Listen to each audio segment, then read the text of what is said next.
Bismillahirrahmanirrahim. Assalamualaikum warahmatullahi wabarakatuh. Bagaimana dengan keadaan kalian semua? Ibu mengharapkan kalian dalam keadaan sehat dan tetap semangat mengikuti pelajaran bahasa Indonesia pada pagi hari ini, walaupun kita tidak dapat bertatap muka secara langsung. Pagi hari ini kita akan membahas tentang teks laporan percobaan. Anak-anakku semua, perhatikan dengan baik penjelasan dari Ibu tentang teks laporan percobaan. Di kelas 8 kalian semua tentunya sudah mengetahui tentang apa itu laporan dan apa saja jenis-jenis laporan. Nah, salah satu jenis laporan itu adalah laporan percobaan. Teks laporan percobaan adalah teks yang berisi paparan atau penjelasan tentang tujuan, proses, dan hasil percobaan. Nah, untuk mengetahui apa sebenarnya laporan percobaan itu, kalian harus mengetahui lebih dulu ciri-ciri teks laporan percobaan. Ciri-ciri teks laporan percobaan itu antara lain, yang pertama, menggunakan kalimat perintah. Kalimat perintah yang digunakan baik kalimat perintah positif maupun kalimat perintah negatif. Kalimat perintah negatif itu contohnya seperti kata dilarang, jangan, dan tidak boleh. Sedangkan kalimat perintah positif itu seperti aduklah, cucilah, potonglah, ikatlah, dan lainnya. Yang kedua, menggunakan kata bilangan atau numeralia.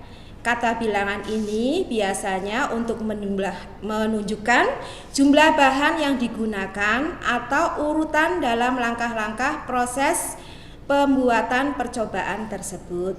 Sedangkan yang ketiga, menggunakan kata hubung dan kata kajian atau istilah teknis bidang tertentu.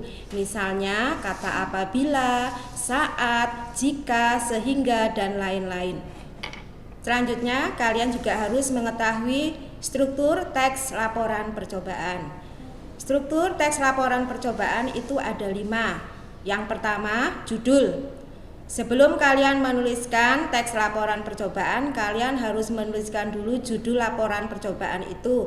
Misalnya saja Ibu contohkan, judulnya membuat perangkap nyamuk sederhana.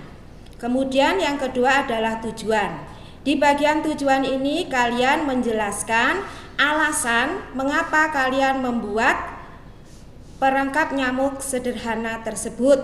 Yang ketiga, alat dan bahan. Di bagian 3 ini kalian harus mencantumkan secara lengkap alat dan bahan apa saja yang dibutuhkan. Yang keempat, langkah-langkah. Nah, ini sangat penting sekali. Dalam menyantumkan langkah-langkah, kalian harus menggunakan bahasa yang singkat, jelas, dan komunikatif agar apa nanti yang kalian sampaikan dapat dipahami oleh orang lain dan orang lain nanti bisa untuk mencobanya sendiri di rumah. Sedangkan yang terakhir adalah hasil dan kesimpulan. Hasil ini merupakan hasil dari percobaan yang telah kalian lakukan, sedang kesimpulannya adalah tanggapan kalian atas apa yang telah kalian lakukan tadi atau yang telah kalian coba tadi, manfaatnya bagaimana, dampaknya bagaimana. Nah, itu dicantumkan dalam bagian kesimpulan.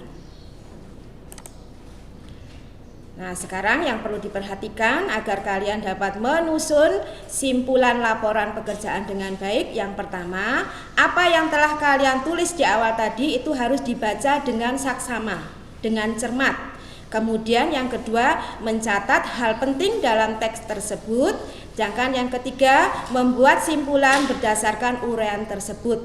Yang harus kalian ingat, simpulan itu merupakan hasil akhir dari percobaan yang telah kalian lakukan, yang nantinya di situ sebagai petunjuk untuk orang lain. Apa sih manfaat dari yang telah kalian lakukan itu? Apa manfaat dari percobaan yang telah kalian lakukan itu? Nah, anak-anak, Ibu mengharapkan apa yang Ibu sampaikan tadi dapat kalian pahami dan kalian dapat membuatnya sendiri di rumah. nanti kalian bisa membaca sendiri, dan lebih baik lagi apabila kalian dapat mencari sendiri, mencoba sendiri hal yang lain selain yang Ibu sampaikan. Misalnya saja kalian membuat sabun mandi dari lidah buaya, atau kalian mencoba meneliti borak yang ada di makanan seperti di mie instan atau di bakso dan lainnya.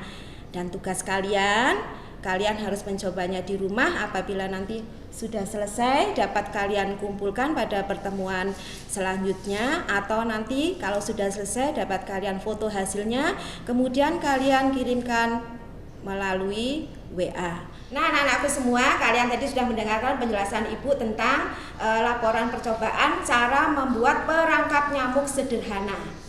Tugas kalian sekarang, kalian harus mencobanya membuat perangkat nyamuk tersebut di rumah, dan tugas tersebut dikumpulkan pada pertemuan berikutnya. Nanti apabila tugas tersebut sudah selesai, kalian dapat memfoto hasilnya kemudian dikirimkan lewat WA. Demikian anak-anak, Ibu harap kalian bisa mengerjakan tugas tepat waktu. Insya Allah kita bertemu lagi pada pertemuan yang berikutnya. Akhir kalam, wassalamualaikum warahmatullahi wabarakatuh.